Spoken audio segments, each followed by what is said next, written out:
Leadership, a simple concept that moves the world, writes history, and drives the lives of millions of people around the world. This is a story that celebrates our leadership and makes us proud of who we are. Today, Latino Leaders Magazine crosses the path of the same leaders we've been interviewing for more than 18 years, making all of us that work at Latino Leaders Magazine proud of our past and excited about our future. Latino Leaders Magazine is confident that we will continue to inspire the leaders that will write the future pages of our history. We have witnessed the enormous potential and value of Latino leaders. Now, Latino Leaders Magazine wants to continue to serve them by connecting these leaders and thus inspiring the future. Ladies and gentlemen, please welcome your host and publisher of Latino Leaders Magazine, Mr. Jorge Ferraiz. Hello, I'm Jorge Ferraiz, publisher of Latino Leaders Magazine, and it is my privilege to welcome you to the 2024 Maestro Awards in Dallas. Tonight, we have a fantastic collection of leaders to be recognized. I want to recognize the sponsorship or partnership of these generous organizations and companies: Southwest Airlines, Children's Health, Comerica Bank, KPMG, CBRE, Softec, and Wells Fargo. Their support is paramount for Latino leaders to continue its mission of recognizing the great leaders of our time. Welcome. At Southwest Airlines, we are committed to doing the right thing by our people, through our performance, and in service to our planet. Our heart doesn't just give back, it gives forward, doing our work the Southwest way. Because whether in the air or on the ground, we believe community is more than a place. It's at the heart of what brings us together. Through our longstanding partnership with Latino Leaders Magazine, we've been able to see firsthand how the power of celebrating Latino leaders can inspire the next generation. I'm Laura Nieto, Managing Director of Corporate Responsibility. At Southwest Airlines, we believe leadership is about people. Great leadership is about inspiring, serving, and caring about people. Tonight, I'm honored to recognize Ms. Florencia Velasco, President and CEO of the Concilio, and whose achievements are grounded in the principles of authentic leadership. In her decades-long career leading the nonprofit organization, Ms. Velasco's success can be attributed to a robust work ethic and unwavering integrity. Under Ms. Velasco's leadership, she and her team have set the gold standard in creating and delivering innovative programming that strengthens Latino families and communities. So it won't surprise you that she was the first Latina to receive the George W. Bush Institute Trailblazer Citation Award in 2023 and has been named one of the 101 most influential Latinas by our very own Latino Leaders Magazine. Ms. Velasco, we salute you for being a steadfast champion of how the power of authentic leadership can promote change and inspire others. On behalf of the more than 70,000 Southwest Airlines employees, we're honored to present the Maestro Award for Leadership to Ms. Florencia Velasco. Congratulations, my friend. The Dallas Maestro Award in 2024 in the category of leadership goes to Florencia Velasco. Let's see her story. I was born in Jalisco, Mexico, and my parents didn't have for any type of formalized education. My dad started working at 5. He never ever went to school. And my mother went as far as second grade, maybe third grade, but there was an argument between her and her sister that, my mom lied and said she didn't really finish third grade. It's more like she just went a few days. But second or third grade education, which is pretty minimal in order to make it through life and survive.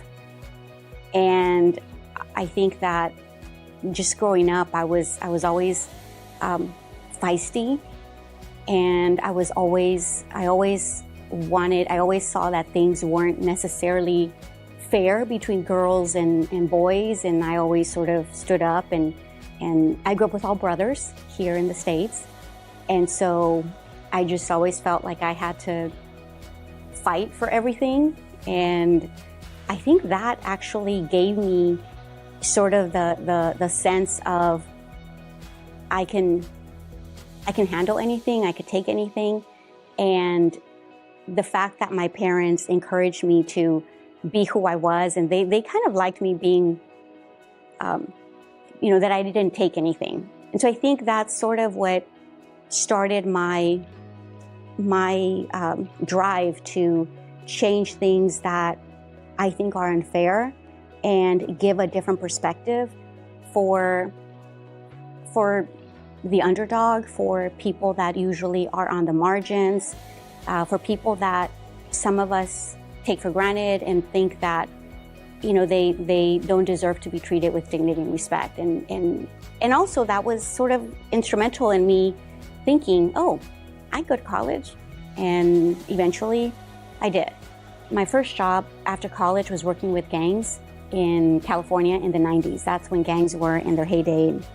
And I remember it was really difficult work. It was heavy.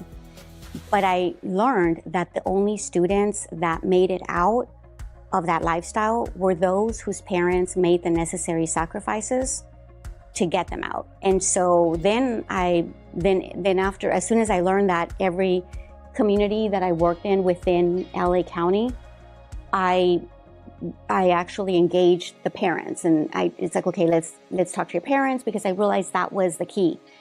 Then when I came to Dallas, I was only going to be here for 1 year, and 27 years later, I'm still here. But I was going to be here for 1 year. I came to learn how to do community organizing.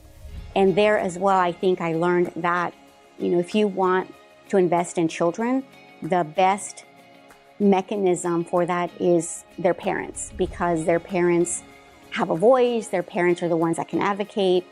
And so I learned that there. And then with Education is Freedom, I actually worked with students as well, but it was on the opposite spectrum of those that were in gangs. And even with the A and B students, for them to be able to have access to college, they need parent information, otherwise they don't qualify. And so I realized parents were the key. And then somebody asked me to apply for the executive director position at the Concilio, and I saw that they had a program, like this framework that I thought was revolutionary on how to engage parents when no one else was talking about it. That drove me to the organization, and I thought, you know what, this is exciting. This is what I've been learning throughout my career. So I felt that it was a perfect fit for me, and that's how I was able to help the Concilio grow, because I realized that parental engagement is key for student success.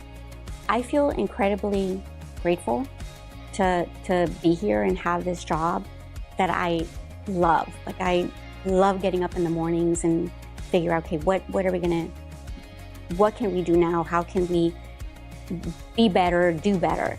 I think that the older I get, the bigger the sense of urgency is for me, because I am committed to leaving a better world for my daughter.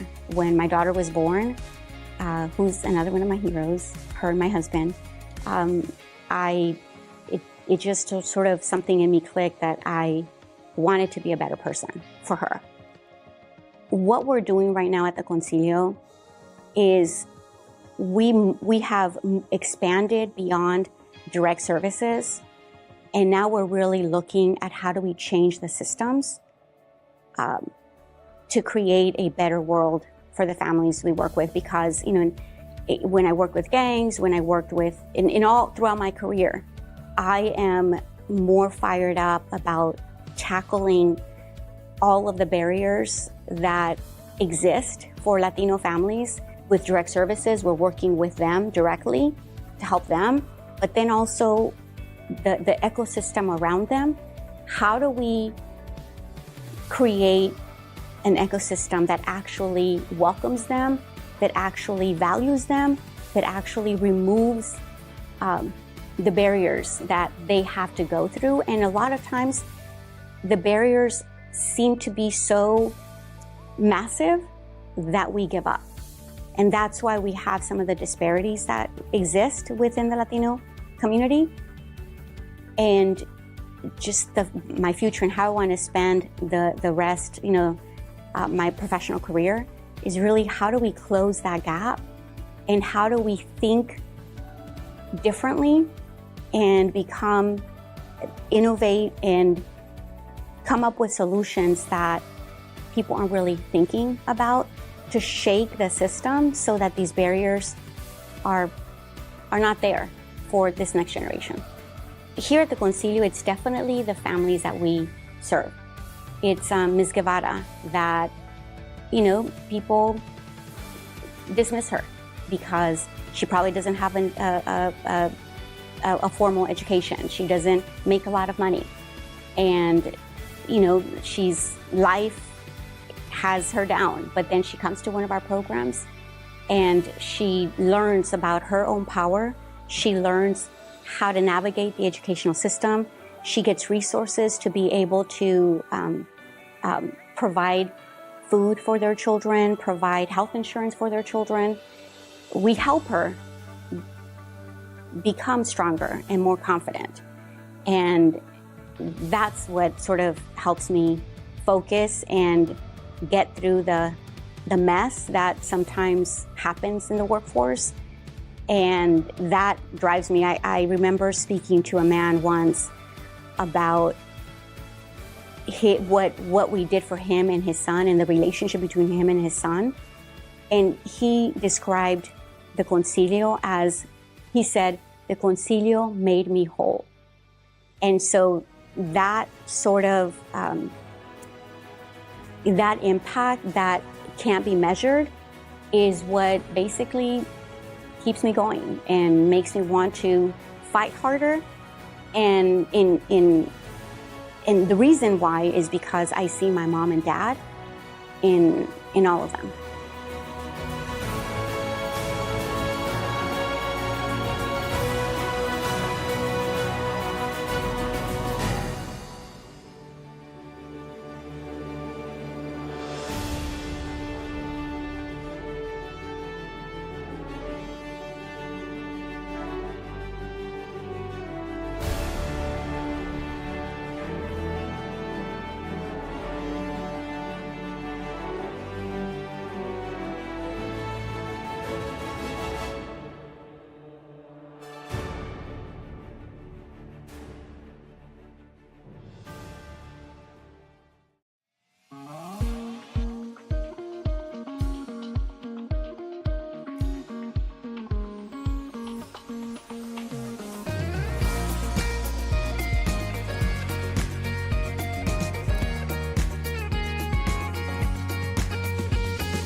The 2024 Dallas Maestro Award in the category of entrepreneurship is presented to Mark Rodriguez.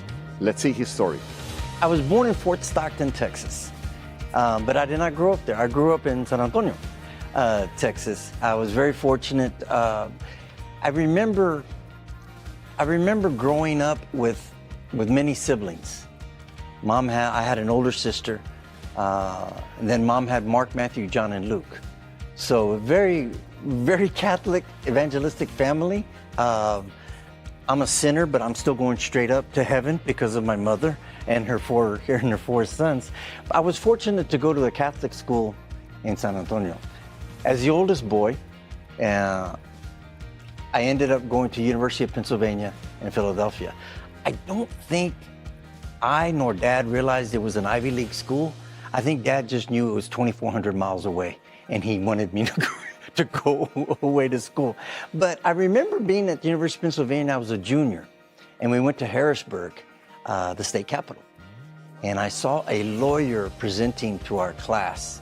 And it was the first form of a lobbyist, professional lobbyist, that I had seen in my, because you don't go to school to be a lobbyist, right? That's what I am in Austin, Texas. And I remember watching and listening for once in that class. And I told myself, you know, este señor tiene labio. Tiene labio. Yo puedo hacer eso. Yo puedo hacer.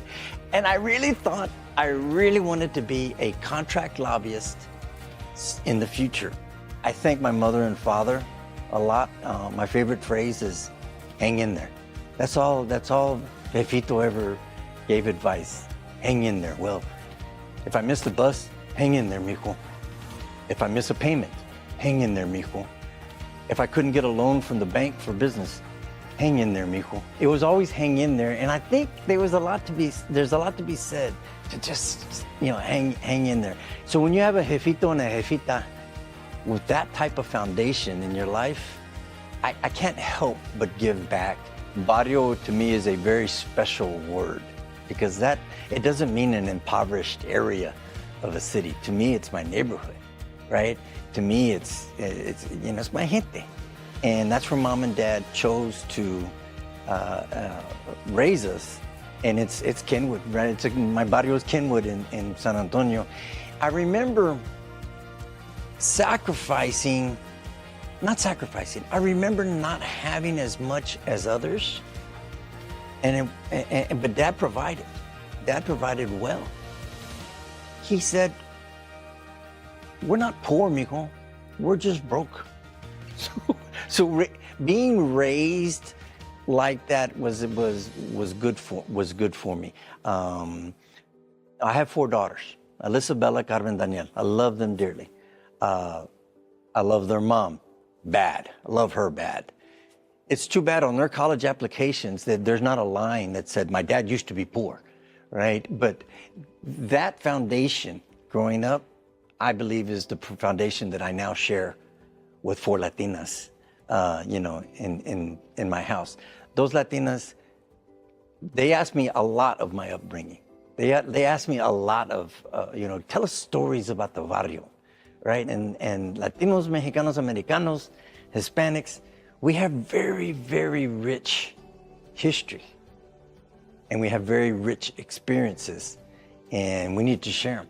That's our foundation for leadership, for entrepreneurship, for nonprofits, for corporate America. It's all part of that depth of experience right there rooted in the barrio. There's not a discipline of lobbying. You don't go to college to be a lobbyist. You don't get a lobbyist BA, right? But it is relationship mapping.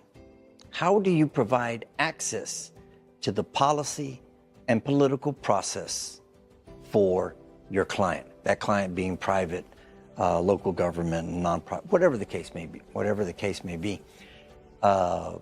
I've realized that relationship mapping is Latino natural. We do it every day. We do it before we go to church. We do it before we have a quinceañera. We do it before the boda. We do it when there's time to talk as a family business. Latino businesses are run like Latino families, which is in fact a challenge. And I think that realizing I already had that head start, just being Latino, I can do relationship mapping. I can get that access. And their business skills, I used to complain about it, but they're business skills that I had to learn on the spot. I did not have a mentor saying, this is how you talk to your banker. I still don't talk to my banker very well, but I'm learning, and I'm still learning. What I wish I had done a little bit better, Jorge, was listen. I wish I had listened a little bit more. Latinos and Latinas need to learn that's a skill. That's a very, very important skill. So I'm still learning, and I'm still trying to listen.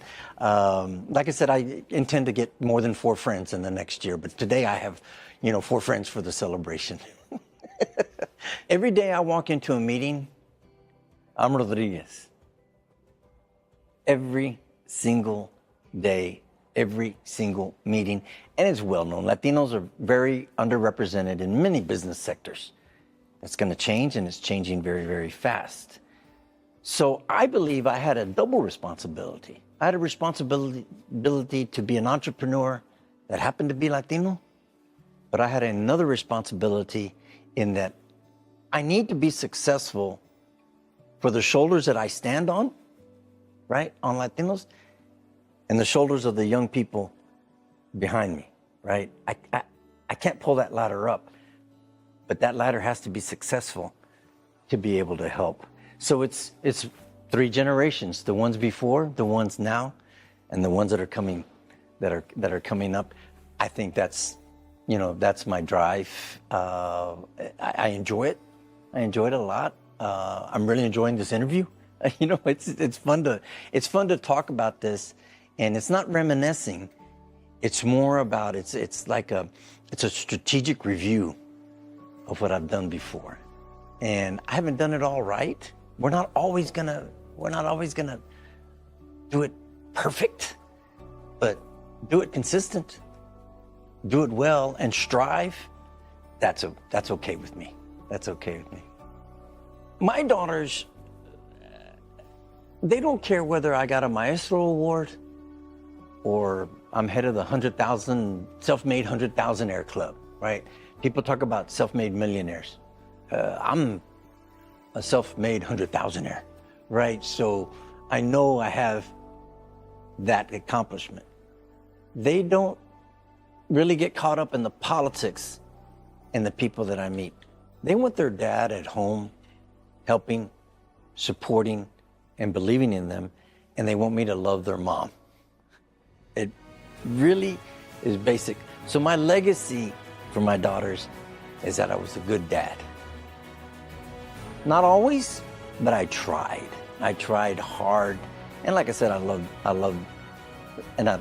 their mom, and I think that's the best legacy I could possibly give them.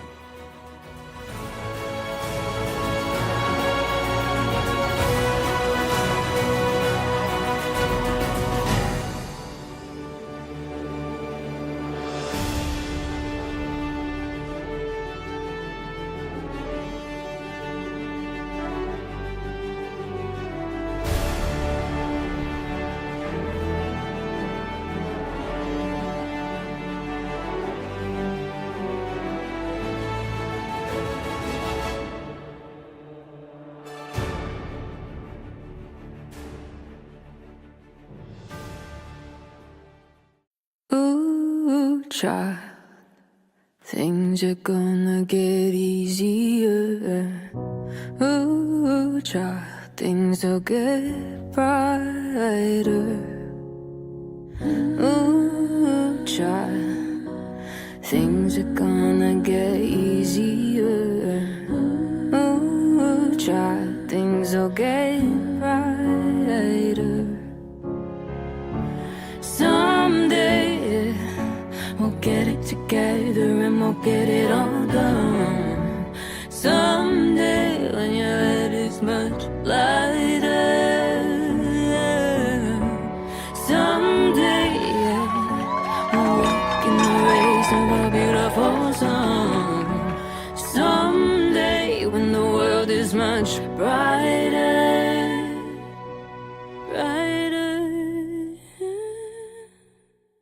Good evening, everyone. My name is Brent Christopher, and I'm the president of the Foundation at Children's Health, the comprehensive pediatric healthcare system for kids right here in North Texas. For more than 110 years, Children's Health has been making life better for children. That happens at our 2 hospital campuses in Dallas and in Plano, and it also happens at facilities actually all across the community. We're a nonprofit healthcare system, and that means kids and families count on us, and in turn, we count on you to stand alongside us in carrying out this mission together.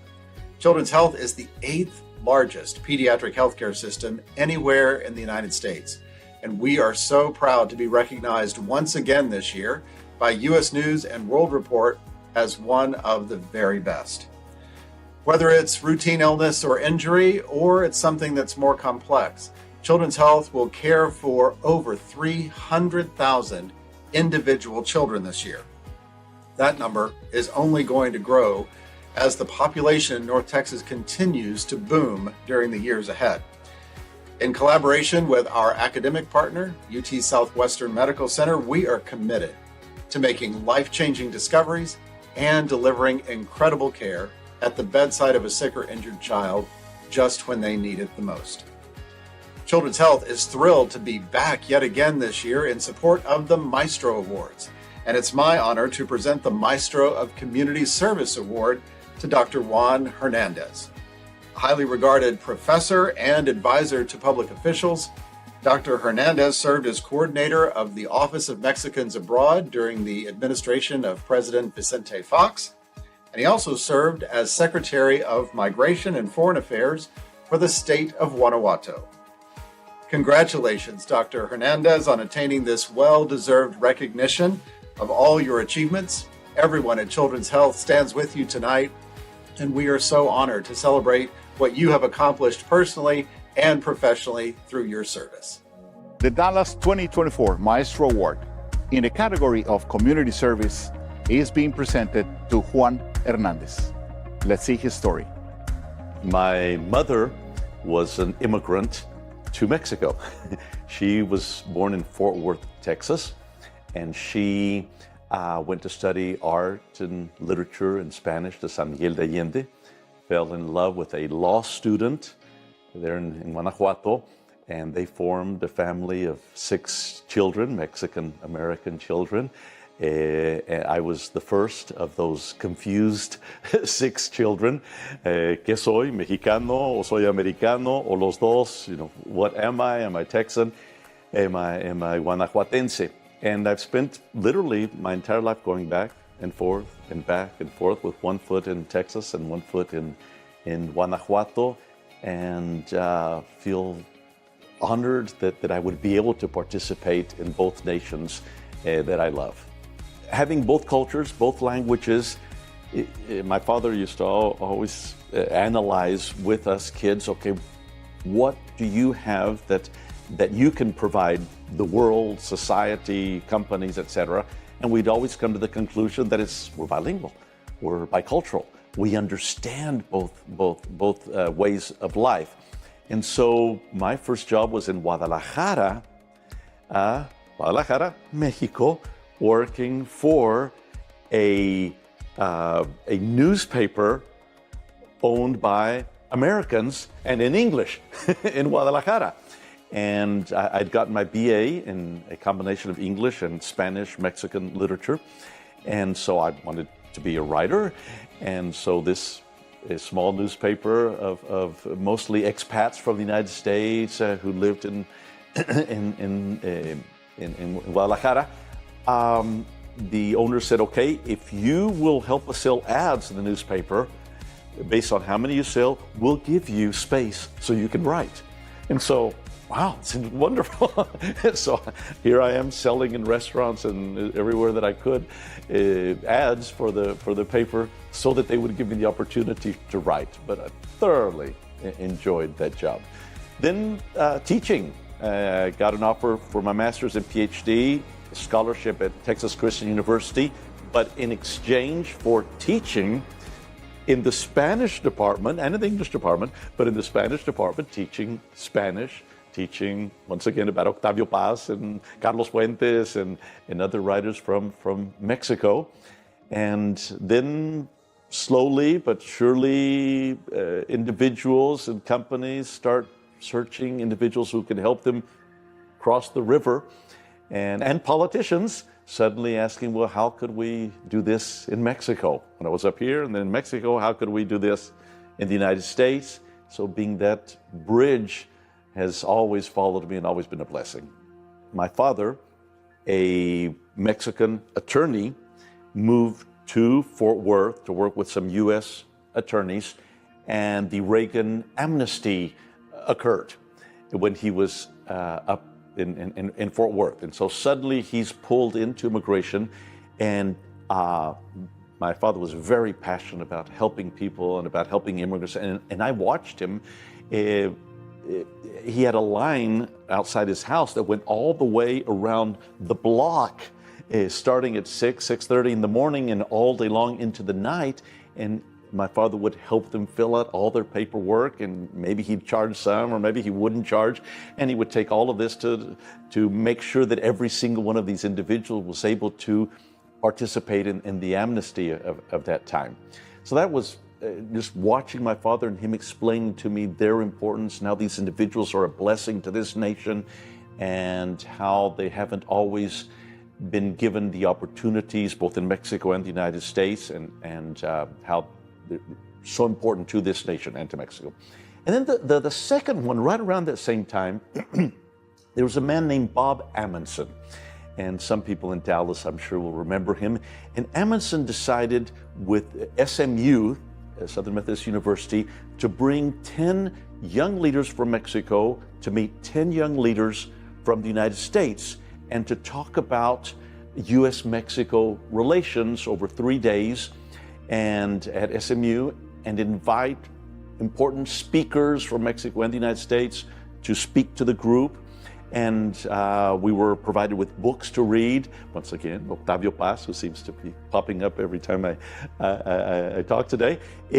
And so that then we could discuss the problems, this is in the 80s, related to the United States, and the opportunities related to the United States-Mexico relations. And someone recommended, I think was at that time, the governor of Texas, whom I had met just per chance. And I guess he had recommended me, so I'm recommended to be a part of this group of 20.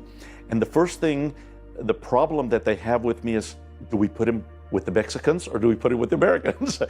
But more important than that was that they looked at me, and Bob Amundson looked at me and said, "You're a leader, and you're going to be sitting at a table, 20 of you discussing U.S.-Mexico relationship as young leaders." I was 25 years old.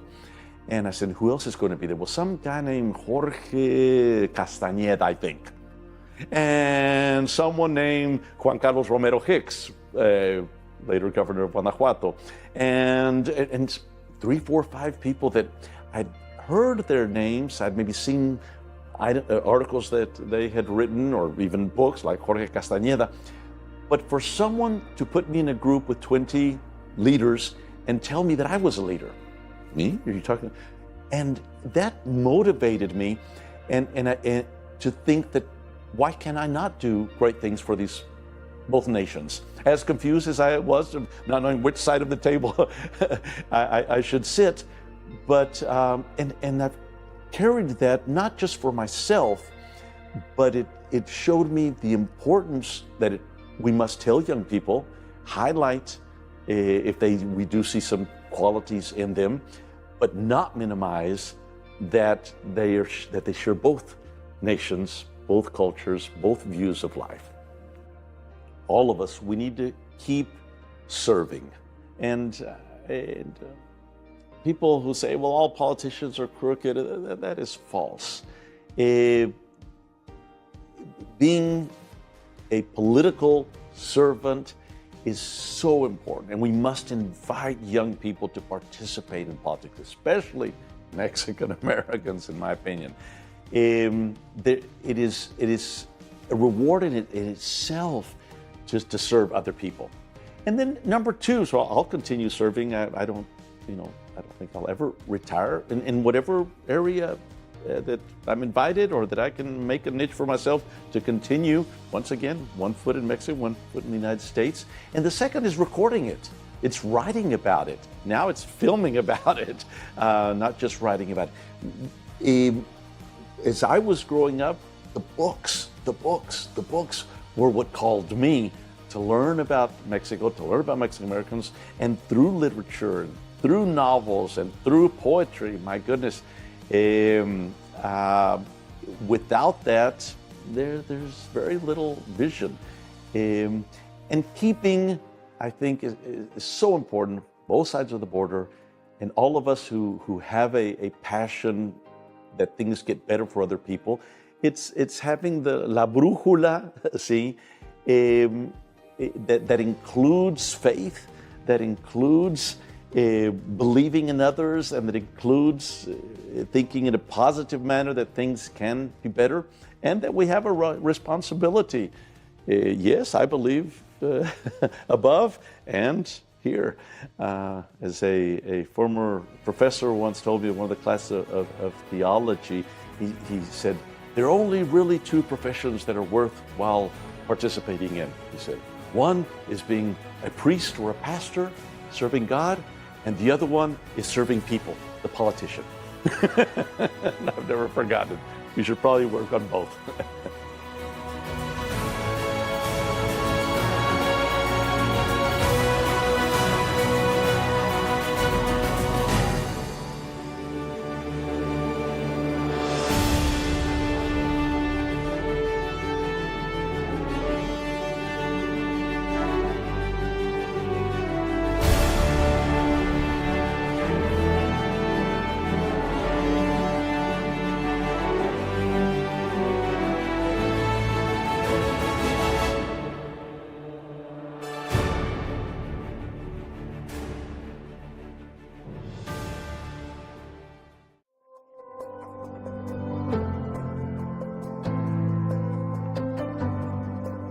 Good night, and thank you for the kind invitation to the Latino Leaders event.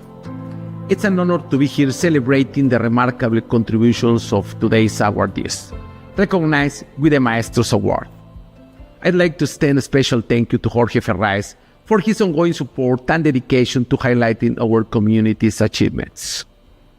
As part of Softec, an IT company founded by Latinos, I am incredibly proud of the difference our community has made creating and pursuing our dreams with a passion that identified us.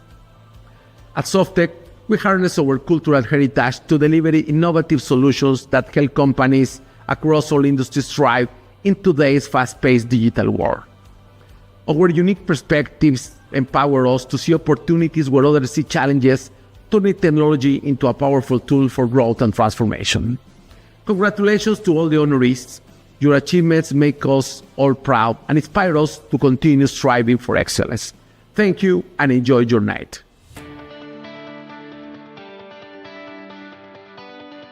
Hola y muy buenas tardes. We are excited to be joining the Maestros Dallas Awards. My name is Cineria Ordóñez and I am the National Hispanic Business Development Manager at Comerica Bank. Comerica Bank is celebrating 175 years. It has given us a point of reflection of the legacy that we want to leave in the communities that we serve, but more so, the legacy of the community leaders who are paving the way for the generations to come. And today, we are honored in celebrating and recognizing under professional achievement the work of Claudia San Pedro. Claudia served as the head of the limited service restaurant category and president of the Sonic Drive-In. She assumed this role in January 2018, setting the strategic direction for Sonic and was responsible for overseeing the brand's marketing and operations team. She was responsible for the growth and success of the Sonic's company-owned restaurants, driving more than 30% of increase in sales volume during her tenure as president. Prior to Sonic, she served as the director for the Oklahoma Office State of Finance, appointed by the governor. She was the first female and the first Hispanic to serve as Director of State of Finance for Oklahoma. She has received numerous recognitions, such as the 2022 Restaurant Leader of the Year, Heroes Women Executive Role Model List, the 2020 Corporate Executive of the Year, and featured in Entrepreneur's 100 Powerful Women 2020 list. Claudia, congratulations on this special recognition, and thank you for adding to the legacy of Latino leaders within our community. Felicidades. Our 2024 Dallas Maestro Award in the category of Professional Achievement is presented to Claudia San Pedro. Let's see her story. My dad was born in Mexico City. My mom was born, and all of her family is really from Reynosa, Tamaulipas. They met in Mexico City when she moved there to work. They got married, and then he was in medical school. And so he had the opportunity to study and have his residency in the United States. And so when I was 2 years old, that opportunity came up and we moved to the United States, and we were there for about 3 years to complete his medical education. And then they were never planning to stay in the United States, but as you know, opportunities arise, and they were always very smart and said yes. And the next opportunity came to study cardiology, which was where he wanted to specialize.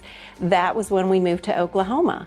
And as he was completing that, they offered him the opportunity to go into private practice in Norman, Oklahoma. And in fact, at that time, Norman didn't have a cardiologist. He was the first cardiologist there. And their perspective was, right, as I tell people, there were many difficult decisions to be made, but the decision to live in the United States and take advantage of all the opportunities that this great country has to offer was not a difficult decision. By the time we ended up learning that we were going to stay in the United States, I was in a good position to start first grade and second grade and so on. Education has always been critically important from my parents' perspective, and having access to quality public education is something, as you may know, that is not available in the country in Mexico. To have that opportunity in the United States was very special and important. My dad would always say, people can take away your home, people can take away your job, they can even take away your country, but they can never take away your education. That is something that's an asset that will always travel with you and will always be a big benefit. When I graduated from college, I was very clear on what I wanted to do. I wanted to be a teacher, a principal, then a superintendent of a large inner city school district. And for me, I felt very strongly that was a calling. We had a family situation arise in Oklahoma that required me to be with the family. And very consistent with Latino tradition, family is first. And so the decision for me was there were many difficult things that we had to go through, but the simple decision of, am I going to pursue that dream, was just not a difficult one. No, my family needs me, and what is life going to be like for me in Oklahoma? And when that happened, I had to pivot quickly. I worked a variety of minimum wage jobs. My first professional job was actually, or I should say not professional, salaried job, was as a receptionist. But my first professional job then became working for the Oklahoma State Senate as a fiscal analyst, staffing the General Government Appropriations Subcommittee.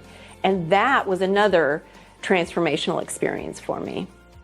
When I made the shift, going from working in public service to working for a public company business, the restaurant industry, it happened to be a franchise business. And people would always say, I bet it must have been a really difficult transition going from working from public service to a business. The reality was, in so many ways, because I had worked in the legislative and executive branch, working in a franchise restaurant business context was actually really similar, because I worked with state senators, all of whom represented their own district and were their own CEOs of their district. And when you go into the restaurant business, and particularly a franchise business, while as a franchisor, you set the tone, you provide a vision, you provide standards, you're working with a lot of different independent business people.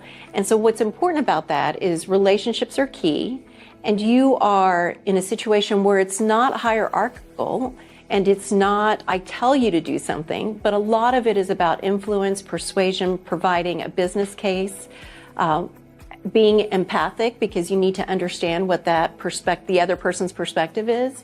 And so in that sense, it was very, very easy to make that transition.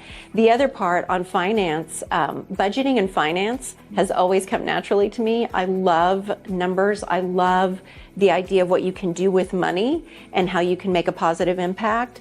And so whether that's in the public service context or in business, the same principles were able to be applied there. Being a woman, being a Latina woman, always has additional layers of complexity when entering the workforce, certainly in any male-dominated industry, and whether that was in public service or in the restaurant business.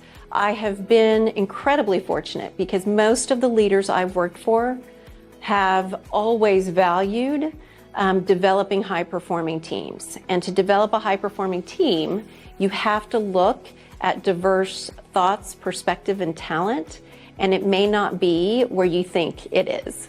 And for that example, not only provided incredible opportunities for me, but it provided opportunities for many, and I think it vastly improved the quality of the work that we produced as a team in every context. And so I think there are many challenges. I'm grateful for having leaders that understood the importance of high-performing teams and valued looking for talent in unusual places. That was a gift. I think, again, I feel in this time in my life, while I need to spend the next few years focused on family and doing some things, I feel like there's a world of possibilities out there, and I'm beginning to understand and learn what those are. What's on my bucket list? Too many things to count, really, but as I look at it, what I do know is one of the most important, valuable achievements I've made in my lifetime is being able to work for organizations that are truly focused and committed to improving the lives of people. In the restaurant industry, I can't say enough positive things about the restaurant industry. It is one of the few industries that remains where people can achieve financial security and success through a non-traditional path without having a high school degree. Our general managers are the middle class, the basic fabric of a true democratic society. As I think to the future, it's making sure that I am committed and focused on organizations or building organizations that are committed to that again and committed to growing people. I was able to use my language skills in the restaurant industry and a little bit in state government, but I still think there's an opportunity for me to be able to use my language skills more. And as I look to the future personally and professionally, is being able to celebrate my background and be a role model. When I was growing up, the reality was, certainly in Oklahoma, in our region, there weren't a lot of Latina or Latino role models. There just weren't. As I look at the world today, I see a world of such promise, such possibilities for all of the people that, whether they came here from another country or whether they were born here, to be able to not only celebrate that heritage, but to contribute in a significant way to positive growth of this country. And how can I be a part of that?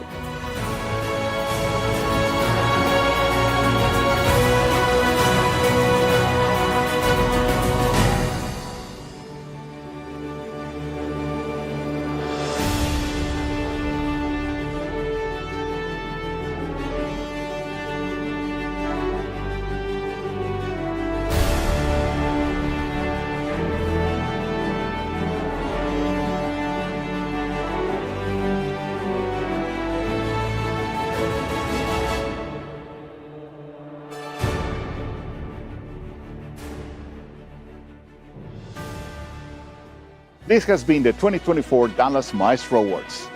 We've been privileged and honored to be able to recognize the contributions of these leaders.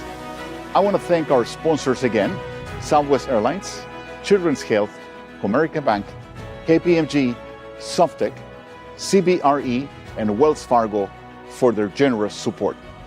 With this, our mission of recognizing leaders goes ahead. Thank you again.